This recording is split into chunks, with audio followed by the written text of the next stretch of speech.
Artikel ilmiah merupakan tulisan yang ilmiah dapat berbentuk artikel ulasan atau review artikel maupun artikel penelitian atau research artikel dari laporan hasil penelitian yang ditulis kembali oleh para penulisnya untuk dipublikasikan dalam jurnal bereputasi.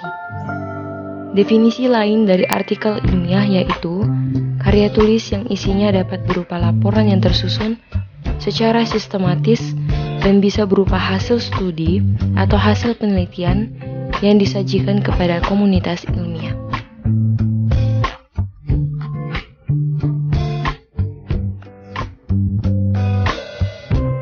Tujuan penulisan karya ilmiah adalah bertujuan mengkomunikasikan hasil penelitian dan kontribusi untuk refleksi, ulasan, dan diskusi lisan dan tertulis. Fungsi dari artikel ilmiah terbagi menjadi 3, yakni sebagai rujukan, sebagai sumber untuk meningkatkan wawasan, serta menyebarluaskan ilmu pengetahuan.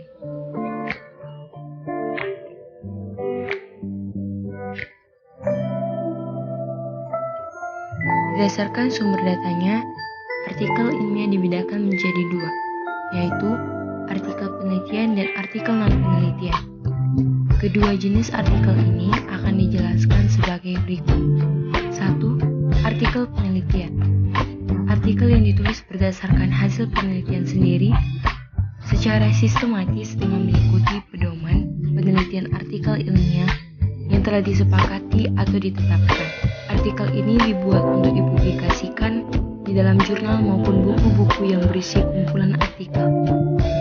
Artikel ini biasanya ditulis dengan 2 cara, yaitu 1. Sebelum laporan. Hal ini ditulis untuk mendapatkan masukan-masukan dari orang yang ahli atau disebut dengan pembimbing. 2. Setelah laporan teknis. Ini dilakukan setelah laporan mendapatkan revisi sehingga sudah benar-benar siap untuk dipublikasikan. 2. Artikel non-penelitian.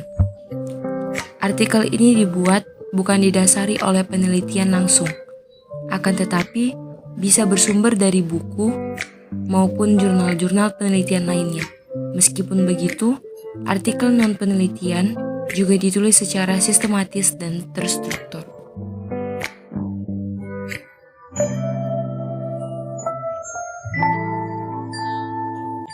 Langkah-langkah menulis artikel ilmiah. 1. Tentukan topik yang akan diangkat atau bahas dalam tulisan ilmiah Anda. Topik tulisan sebaiknya memiliki relasi dengan peta jalan atau roadmap penelitian yang ada di jurusan atau prodi atau institusi tempat Anda bekerja. Penyamaan topik dengan peta jalan penelitian sangat penting untuk melatih penulis terbiasa menyusun peta jalan penelitian atau artikel sesuai dengan bidang atau keahliannya. Setelah menentukan topik masalah yang akan diangkat dalam tulisan ilmiah, Anda harus mencari berbagai artikel atau pustaka yang pernah membahas topik yang sama. Carilah artikel yang terbit paling mudah atau terdekat dengan tulisan ilmiah yang akan Anda publikasikan. Untuk artikel, tidak lebih dari 3 tahun, sedangkan untuk buku maksimal 10 tahun, kecuali untuk topik-topik yang tidak pernah dibahas dalam kurun waktu 10 tahun. Hal ini dilakukan untuk menjaga keaktualan data dan permasalahan yang Anda angkat dalam tulisan ilmiah tersebut. 2. Setelah menemukan dan menentukan artikel dan pustaka terkait topik yang akan dikaji atau dibahas, Anda perlu membatasi pembahasan tulisan ilmiah tersebut sehingga akan mempermudah dalam pencarian datanya. Untuk membatasi pembahasan artikel yang ditulis, Anda bisa melakukannya dengan 2 cara. Pertama, buatlah daftar perbedaan antara kenyataan dan harapan terkait dengan permasalahan atau topik masalah.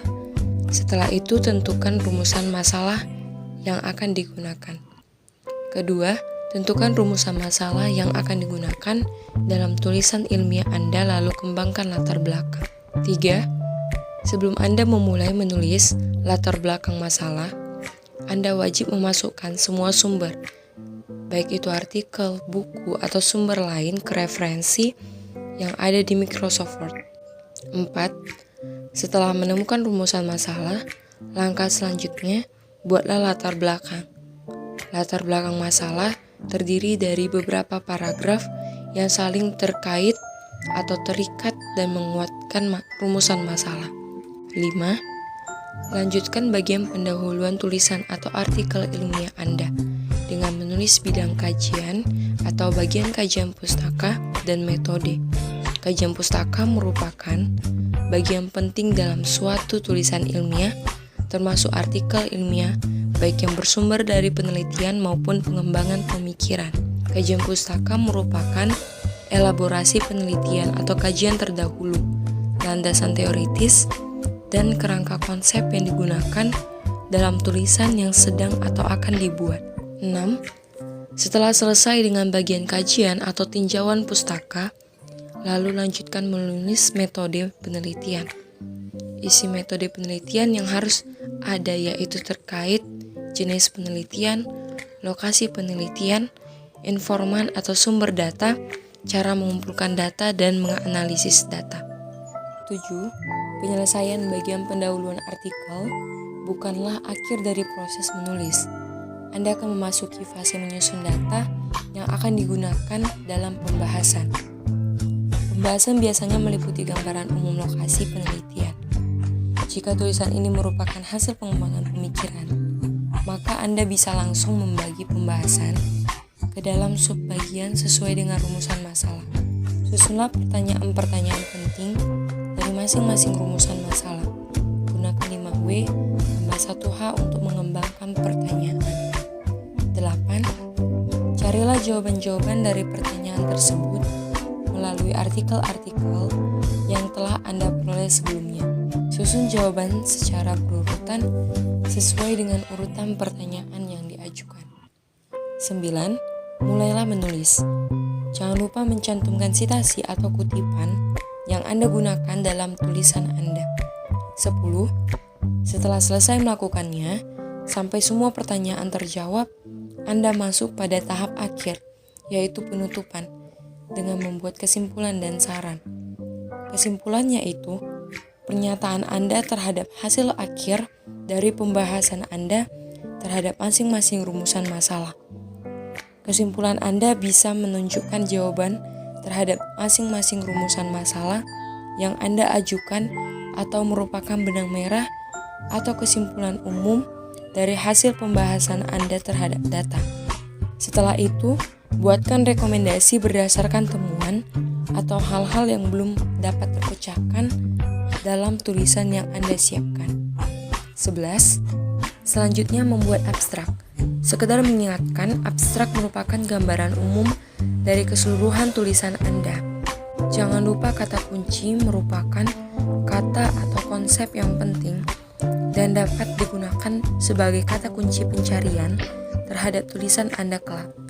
12. Terakhir, Anda akan membuat daftar pustaka.